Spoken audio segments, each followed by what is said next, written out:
tous et à toutes. Dans la section Dites-moi mon Père, nous allons parler aujourd'hui des livres 1 et 2 des Chroniques, livres très peu connus, ou même très peu lus ou très peu étudiés par les chrétiens. Mais ce livre comporte des informations importantes et un enseignement essentiel pour nous aujourd'hui. Elle nous invite à poser un regard sur le passé pour pouvoir avancer avec le futur, pour aller de l'avant. Car le passé doit pouvoir devenir pour nous une source d'espérance en l'avenir. À présent, je vous donne le plan que nous allons suivre. Le premier point sera d'origine et l'auteur de ce livre. Deuxièmement, nous parlerons des divisions principales de ce livre. Et troisièmement, le message des chroniques. Et quatrièmement, la pertinence des chroniques pour nous aujourd'hui. Alors nous commençons avec le premier point, origine et auteur de ce livre. Bien que ce soit deux livres distincts, un chronique et deux chroniques dans nos Bibles, cette distinction n'existait pas par l'origine, étant donné que c'était un seul rouleau sur lequel tout était écrit. Et c'est avec le temps que la séparation sera faite en deux livres.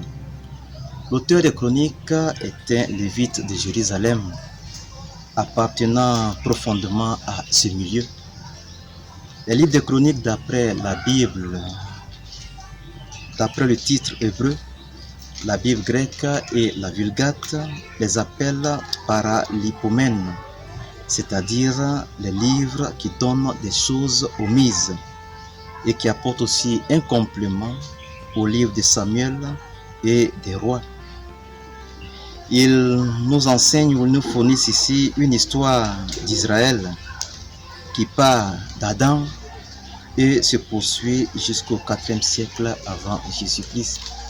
Ainsi la présentation de la première partie. Deuxième partie, les divisions principales du livre des chroniques.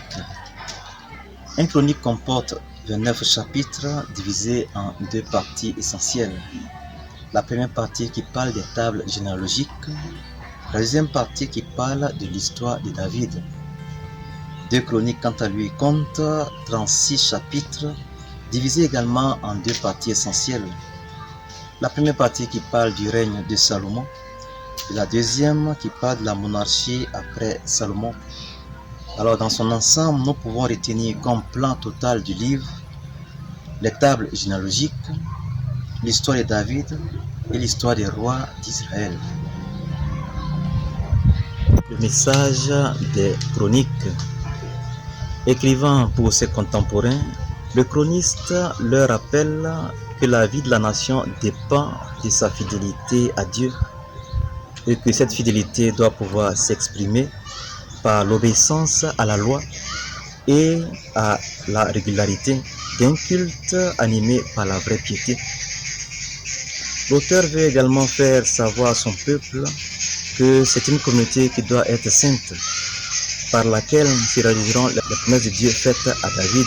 Autre message que nous tirons est celui-ci: les hommes religieux du judaïsme, contemporains du Christ, vivront de son esprit, avec parfois des déviations qu'ils n'avaient pas prévues. Et enfin la dernière partie, la pertinence des chroniques pour nous aujourd'hui.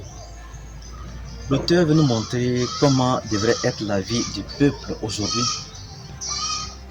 À travers l'idéalisation du passé, le chroniste veut nous encourager à être fidèles à Dieu et surtout à sa loi. Le chroniste également nous enseigne aussi que le gouvernement des peuples doit être exercé avec sagesse et piété. Autre message ou autre pertinence pour nous aujourd'hui est celui-ci: les prisonniers, les réfugiés, les otages, les migrants et toutes les victimes des guerres et des conflits ethniques doivent être traités avec justice et compassion. Beaucoup de baptisés qui tombent dans le syncrétisme et ont encore besoin d'approfondir leur foi.